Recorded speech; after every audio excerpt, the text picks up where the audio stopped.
It was 1956.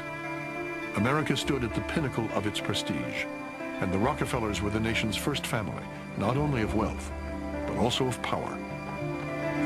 If there was an establishment in America in the 50s, it was these Rockefeller brothers. These young men have taken their place as these absolutely unique members of a unique family. They were in many ways at the center of business life, conservation life, environmental life, political life. They were in the middle of it. That's exactly where they wanted to be, and they loved it. But more important than their wealth, Fortune argued, was the vast social empire which the brothers commanded. From their headquarters in Midtown Manhattan, their influence reached into every sphere. Over the years, through the Rockefeller philanthropic enterprises, charities, support of science, their business enterprises, a web had developed which spread out and was interconnected with practically every center of power in our country and abroad as well. So this was the real strength and power of the family, going well beyond money alone. Sometimes they would joke about it. They say, well, David gets Europe, Nelson is going to have Latin America, and John D. III gets Asia, and then they make some joke about what Winthrop got, which would be something like Arkansas. But nonetheless, there was something really behind the joke.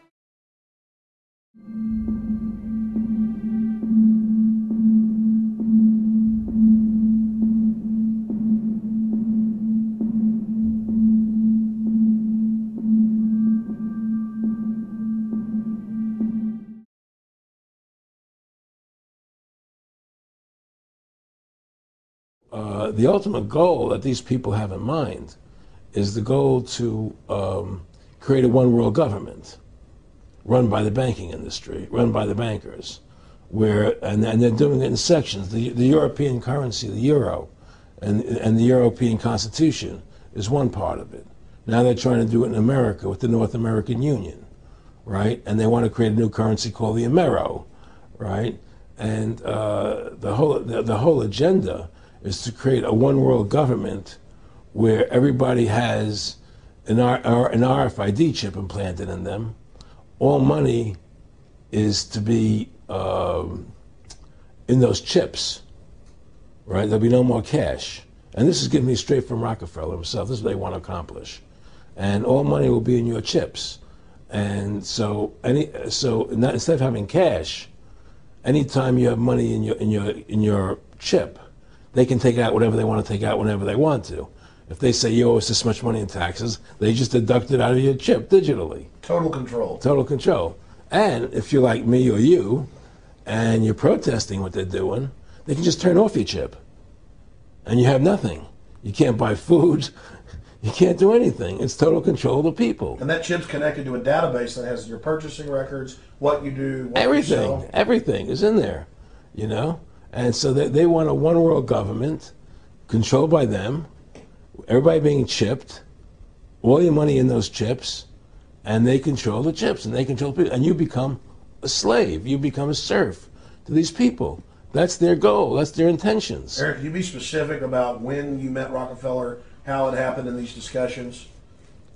I met Rockefeller through a female attorney I knew who called me up one day and said, one of the Rockefellers would like to meet you. I had made a video called Mad as Hell, and he'd seen the video and wanted to meet me and knew I was running for governor of Nevada.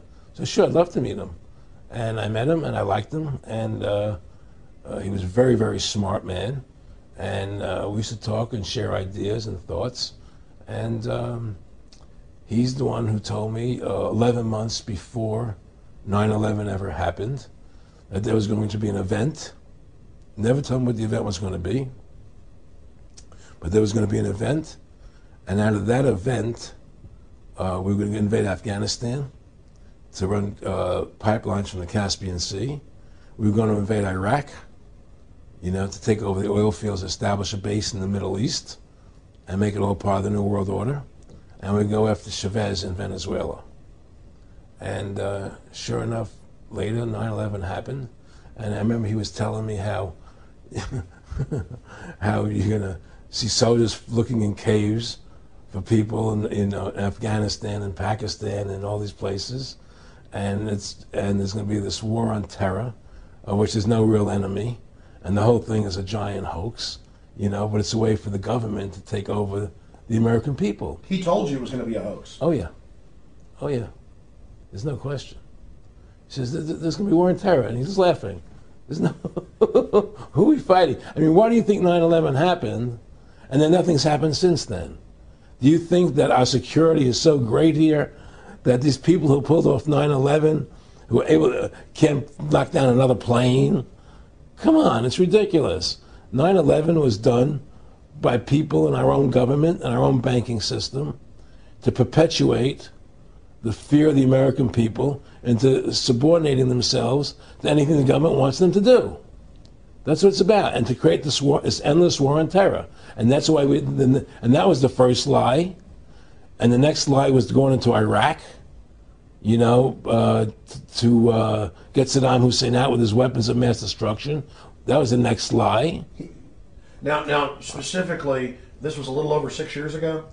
This was 11 months before 9/11. Yeah. And Nick Rockerfeller, who's a lawyer, he's become your friend over the previous years, and he's saying to you that there's going to be this big event, and then out of that we're going to have a war on terror, and it's just going to go on and on. Right. An endless war on terror without any real enemy. That you can never define a winner. And did he say that it's going to be perfect because you can't define an enemy? It just goes on and on? Yeah, because you can't define a winner. There's no one to beat, so it goes on and on forever. And they can do whatever they want. They scare the hell out of the American public. Look, this whole war on terror is a fraud. It's a farce. It's very difficult to say it out loud because people are intimidated against saying it. Because if you say it, they want to make you into a nutcase. But the truth has to come out. That's why I'm doing this interview.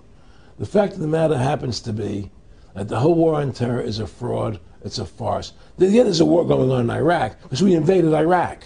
And people over there fighting, But the war on terror, that's a joke, And until we discover what really happened on 9/11 and who was responsible for 9/11, because that's where the war on terror emanates from.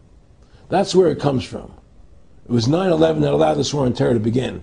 And until we get to the bottom root of 9/11, the truth of 9/11, we'll never know about the war on terror. Party, yeah. They knew that you were somebody who was taking action and getting things done. You'd already made some big films, had a lot of other successes. Right. So they were trying to recruit you, and didn't it come down to the point of, hey, we are here to recruit you, and don't worry, your chip's going to say, don't mess with us. This guy's don't touch. Yeah, yes, that did happen. I was definitely being recruited. But it's more subtle than that. Well, in your words, just go through the process, and then what he said. Well, what it is remember we were friends, and we used to go to my house a lot. We'd have dinner, we'd talk, and he'd tell me about business investments he'd get involved in, or they would help me with this business investment or that business investment. And was I interested in joining the Council on Foreign Relations? I would have to get a letter to join them, but was I interested in that? And just stuff, leading you on. And I used to say to him that I never really did that because that wasn't where I was coming from. As much as I like you, Nick, your ways and my ways we're on the opposite side of the fence. I don't believe in enslaving people. And he would come back with, "Oh, I do." Or? Well, it would be more like it's better for them. Well, it's more like, how do I put it? It was like, what do you care about them? What do you care about those people? What difference does it make to you? Take care of your own life. Do the best you can for you and your family. What do the rest of the people mean to you? They don't mean anything to you. They're just serfs. They're just people. It was just a lack of caring, and that's just not who I was. It was just sort of like cold, it was just like cold, and I used to say to him, what's the point of all this? You have all the money in the world you need, you have all the power you need, what's the point? What's the end goal? And he said the end goal is to get everybody chipped, to control the whole society, to have the bankers, the elite people, the bankers and some governor controlling the world. And I said, do all the people in the Council on Foreign Relations believe this way you do? He said, no. Most of them believe they're doing the right thing. A lot of them believe it's better off being socialistic. We have to convince people that socialism is really capitalism. Because America's becoming a socialist country. It's a communist country today. Well, one of the things they told me was that he was at the house one night, and we were talking, and he started laughing. He said, Aaron, what do you think women's liberation was about? And I said, I had pretty conventional thinking about it at that point. I said, I think it's about women having the right to work, getting equal pay with men, just like they won the right to vote, And he started to laugh. He said, you're an idiot. And I said, why am I an idiot? He said, let me tell you what that was about. We, the Rockefellers, funded that. We funded women's lib, And we're the ones who got all over the newspapers and television, the Rockefeller Foundation. He says, and you want to know why? He says, there were two primary reasons. And one reason was we couldn't tax half the population before women's lib. And the second reason was, now we get the kids in school at an early age. We can indoctrinate the kids how to think. It breaks up the family. The kids start looking at the state as the family, as the school, as the officials, as their family, not as the parents teaching them. And so those are the two primary reasons for women's lib, which I thought up to that point was a noble thing. When I saw their intentions behind it, where they were coming from when they created it, the thought of it, I saw the evil behind what I thought was a noble adventure.